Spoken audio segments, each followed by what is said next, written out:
Manager বাবু, শুনলাম ছোট বাবু নাকি আমাকে জমি জমের ব্যাপারে কথা বলার জন্য ডেকে পাঠিয়েছেন। হ্যাঁ, ওই তো ছোট বাবু আমাকে বললেন এই ম্যানেজার বাবু ওই বস্তিতে সবচেয়ে সৎ এবং ভালো ছেলে কে আছে তাকে একবার ডেকে পাঠাও, কারণ ওই বস্তির ব্যাপারটা আমি একটু মিটমাট করে দিতে চাই। আমার পরম সৌভাগ্য ম্যানেজার বাবু যে ছোট বাবুর মতো মানুষ আমাকে ডেকে পাঠিয়েছেন।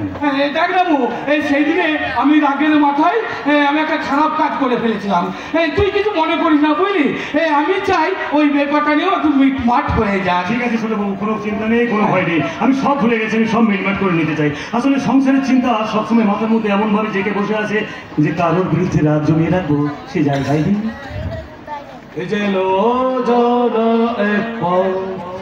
না জানি কোথায় হবে শেষ।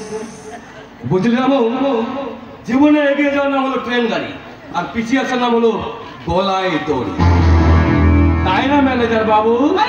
আপনি বলেছেন মানে 200% সত্যি কথা। ছোটবেলা থেকে তেল মেরে মেরে বড় হয়েছে বাবা, লেখাপড়া তো করনি। এতে রেখে যাওয়ার কি আছে? আমি ম্যানেজার তো নাকি?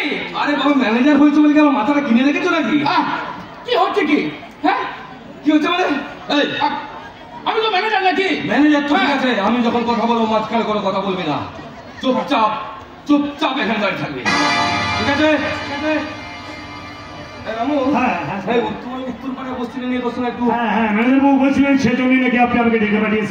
রামু, জীবনে এগিয়ে যাওয়ার জন্য না লড়াইটা খুব প্রয়োজন, লড়াই ছাড়া এগিয়ে যাওয়া যায় না। তবে হ্যাঁ, আমাকে জানতে হবে তুই লড়াইটা কার বিরুদ্ধে করছিস। ক্ষমা করবেন ম্যানেজার বাবু, আপনি কি বলছেন? আপনার বিরুদ্ধে লড়াই করার মতো ক্ষমতা বা সাহস কোনোটাই আমাদের নেই। আসলে আমরা শুধু আমাদের অধিকারটা ফেরত পেতে চাই। কিসের অধিকার? যেটা আপনার বাবা আমাদের দান করেছিলেন ওই উত্তরপাড়ার বস্তি। আমার জমির অধিকার চাইছে। ছোট বাবু, এই গ্রামের প্রত্যেকটা জমি তো আপনার, আপনি জমিদার মহাজন মানুষ, তাই আপনার কাছে আমি হাত ছো করে অনুরোধ করছি, দয়া করে আমাদের এই বস্তির জমিটা কেড়ে নেবেন না। রামু, ওই দয়া মায়া মমতা এই শব্দগুলো আমার অভিধানে নেই। আমি যখন বলেছি ওই বস্তিটা আমার চাই, তখন চাই। আমি নিজে ওই ভগবানের কাছে প্রার্থনা করব তিনি যেন আপনার সমস্ত মনোবাঞ্ছা পূর্ণ করেন। কিন্তু এই চাওয়াটা আপনার কিন্তু খুব অন্যায়। কি বল? অন্যায়? আমাকে কি তোর কাছে ন্যায় অন্যায় শিখতে হবে? না না ছোট বাবু, আপনি আমাকে ক্ষমা করবেন, আমি আপনাকে ন্যায় অন্যায়ের কথা বলছি না, আমি আপনাকে শুধু কঠিন বাস্তবের কথাই বলছি। রামু, আগে তুই নিজের বাস্তবটা ভাব, তোর সামনের বাস্তবটা অনেক বেশি কঠিন। ছোট বাবু, সেই ছোটবেলা থেকে কঠিন বাস্তবের সাথে হোঁচট খেতে খেতে বড় হয়েছি, তাই সেটা আমি খুব ভালো করেই জানি। তুই বলতে জানিস না এই বস্তিটার জন্য আমি আমার বাবাকে হারিয়েছি, আমার মাকে বিধবা হতে হয়েছে। না ছোট বাবু না, এটা আপনাকে ছোট থেকে ভুলটা বোঝানো হয়েছে। কারার মালিক আমরা কেউ নয় ছোট বাবু, সব ওই উপরওয়ালা ভগবান ছাড়া এ দুনিয়ায় কারোর যে কোনো কথা চলে না ছোট বাবু। কি বান? এই ঘোষাল, কি বান? ভগবান।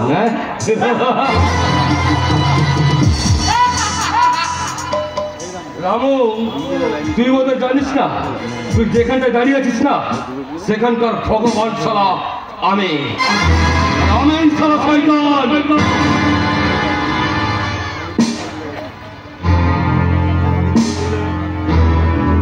তুই আমার রাস্তা থেকে সরে দাঁড়া, না হলে তোকে এখানেই পুঁতে দেবো। তাদের লাভ কি শুনে ভাই? আমার মতো সামান্য একজন রিক্সাওয়ালাকে মেরে কি লাভ? আর তাছাড়া আমি যদি মরেও যাই তাহলে এই বস্তিতে থাকা হাজার হাজার মানুষ আপনার সাথে এসে দাঁড়াবে তাদের অধিকারগুলো বুঝে নেবার জন্য। এই হাজার হাজার বস্তির মানুষগুলো আমি এখানে পুঁতে দেবো। এখনো সময় আছে, তুই আমার পথ থেকে সরে দাঁড়া। তাই গরিব হয়েও আপনার রাজাকে শিক্ষা দিয়ে যায়।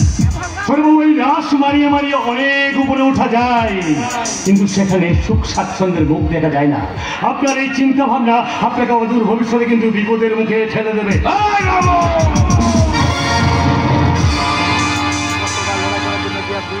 যতবার তুই এরকম লড়াই করার জন্য এগিয়ে আসবে ততবার তোকে মুখ থুবড়ে পড়তে হবে।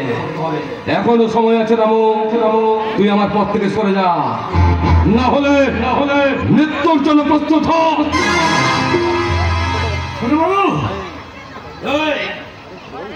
ছোটবাবু, ছোটবাবু, আমাদের এই কবজির চুল কম হলেও এই মনের চুল আর বুকের পাটিটা কিন্তু অনেক বেশি। তাই আপনি আপনার তৈরি করা যে ঝড় দিয়ে ওই বস্তির ঘরগুলো বড় চাইছেন না, এই বস্তিতে থাকা হাজার হাজার লোক আপনার সেই ঝড়ের বিরুদ্ধে মোকাবেলা করবে। তুই কিন্তু আমাকে অপমান করছিস। অপমান কিন্তু আপনি আমাকে করবার জন্য এখানে ডেকে পাঠিয়েছিলেন, আর সেটা আমি এতক্ষণ ভালো করে বুঝতে পেরে গেছি। হ্যাঁ হ্যাঁ, আমি জানতাম এতদিন ধরে যে আপনি আপনার ভুলটা একদিন না একদিন ঠিক বুঝতে পারবেন, কিন্তু না, আসলে আপনি টাকার নেশায় এতটাই বোধ যে আপনার ভুলগুলো আপনার চোখে পড়ে না।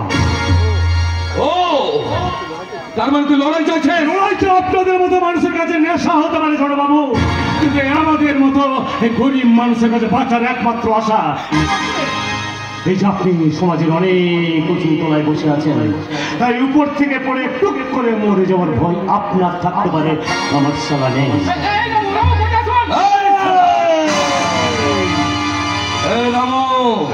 তুই কিন্তু নিজের কবর নিজেই খুঁজছিস।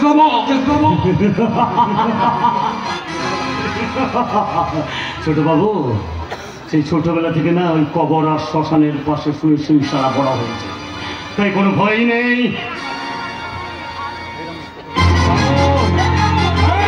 বাচ্চা, কেউ সাপ দেখেছিস, কেউ সাপ থেকে শোনা নিজের ছায়া কেউ ছবল মারবে, আর তুই তো সবাই খোসার এই ছোটবাবুর ছায়া সঙ্গে সামনে থাকি। পরিণাম কিন্তু ভয়ঙ্কর হবে। পরিণামের আগেও কখনো ভালো হয়নি, আর আগামী ভবিষ্যতে ভালো হবে কিনা জানি না। তবে যাওয়ার আগে আপনাকে একটা কথা বলে যায় ছোটবাবু, গরিব মানুষের মুখের খাবার আর ক্ষুধার্ত বাঘের শিকার কখনোই কাটতে যাবেন না, দুটোই খুব বিপজ্জনক। আদিত্য বর্মন যেন এক অজানা পথ।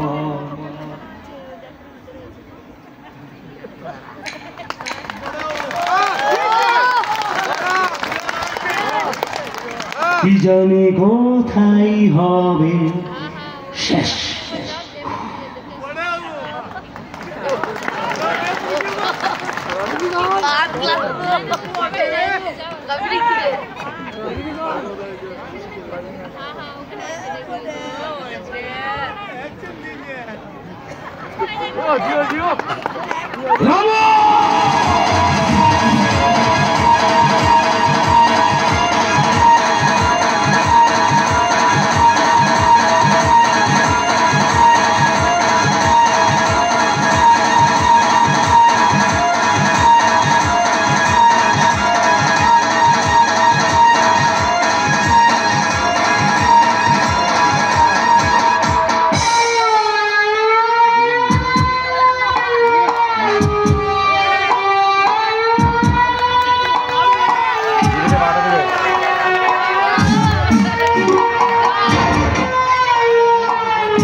पाँच मिनट समय दाव रखो घसाल एবার ঝড় আসবে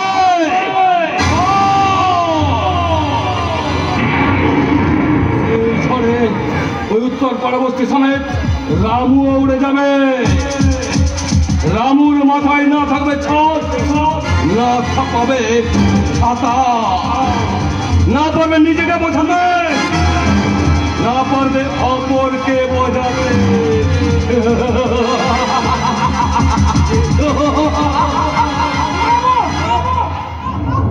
এত কিছু ঘটে যাওয়ার পর আপনি হাসছেন? হাসুন কোথায় হাসুন আরে বাবা হাসলে শরীর স্বাস্থ্য সব ভালো থাকে হাসুন হাসুন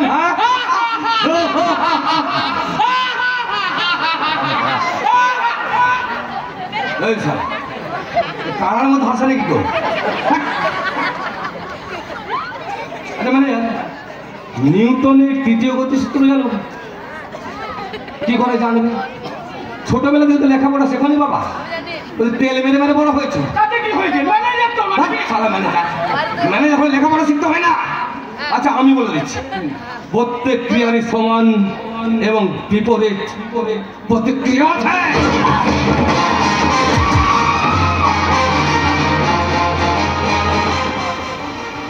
আচ্ছা ঘোষাল বাবু, আচ্ছা একটু আগে রামুচনে কারা এখানে হাত তালি দিচ্ছিল না? হ্যাঁ, এবার ওদের সবাইকে বলুন রুমাল বার করতে। হ্যাঁ রুমাল, কারণ ওদের জীবনে এবার কাল রাত্রি ঘনিয়ে আসবে।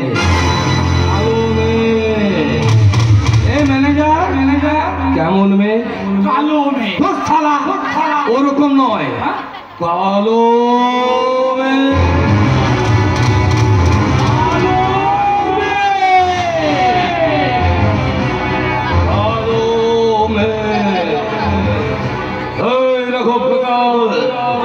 ঘড়ির কাটায় রাত 12টা বাজতে দাও। রাত 12টা বাজলে এই পৃথিবীর মুখে কাল রাত্রি নেমে আছে, আর কাল রাত্রি নেমে এলে রাবণ আছে। রাবণ এলে সারা নৃত্যর ঘন্টা বাজে। নৃত্য